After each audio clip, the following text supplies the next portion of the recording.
Pimples తగ్గిన తర్వాత pimples తగ్గినటువంటి ఒక ప్రదేశంలో కొందరికి మచ్చలు పడుతూ ఉంటాయి. ఈ మచ్చలే కాకుండా మచ్చల ప్లేస్ లో గుంతలు కూడా ఉంటాయి. దీన్ని సూపర్ఫిషియల్ యాక్నే స్కారింగ్ అంటూ ఉంటాం. వాటి వల్ల వచ్చేటువంటి పిగ్మెంటేషన్, యాక్నే పిగ్మెంటేషన్ అని చెప్పేసి, పోస్ట్ ఇన్ఫ్లమేటరీ పిగ్మెంటేషన్ అని చెప్పేసి అంటూ ఉంటాం అనమాట. కొందరిలో మచ్చలు గుంతలు ఉన్నటువంటి ప్రాంతంలో మచ్చలే కాకుండా గుంతల ప్రదేశంలో కొంచెం రెడ్నెస్, ఎరిజిమా అనేటువంటిది ఉంటూ ఉంటుంది అనమాట. అంటే పింపుల్స్ తగ్గిపోయిన తర్వాత కూడా ముఖ్యంగా చీక్ భాగం లోపల పింపుల్స్ తగ్గిన తర్వాత వచ్చేటువంటి మచ్చలు, గుంతలు రెండు కలిసి ఉంటాయన్నమాట. అలాంటి వాళ్ళకి క్రీమ్స్ వాడినప్పటికీ కూడా అవి సరిగా రెస్పాన్స్ కావు.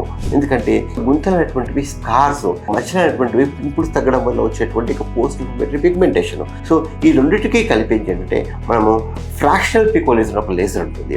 ఎందుకంటే స్కార్స్ కోసం వాడేటువంటి లేజర్స్ ముఖ్యంగా CO2 లేజర్ కావచ్చు, ఫ్రాక్షనల్ CO2 లేజర్ చేస్తే మళ్ళీ మచ్చలు పెరిగేటువంటి అవకాశాలు ఉంటాయి.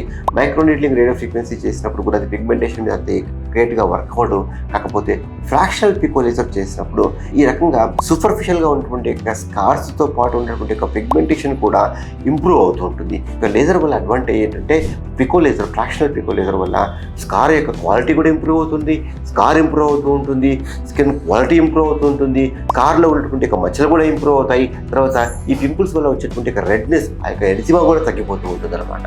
ట్రీట్మెంట్ అనేటువంటిది మంత్లీ ఒకసారి అలా ఒక 4 to 6 times చేసుకున్నప్పుడు యాక్నే వల్ల వచ్చేటువంటి సీక్వెల్ అంటే స్కారింగ్, పిగ్మెంటేషన్ కూడా మంచి ఇంప్రూవ్మెంట్ వచ్చేటువంటి అవకాశాలు ఉంటాయి.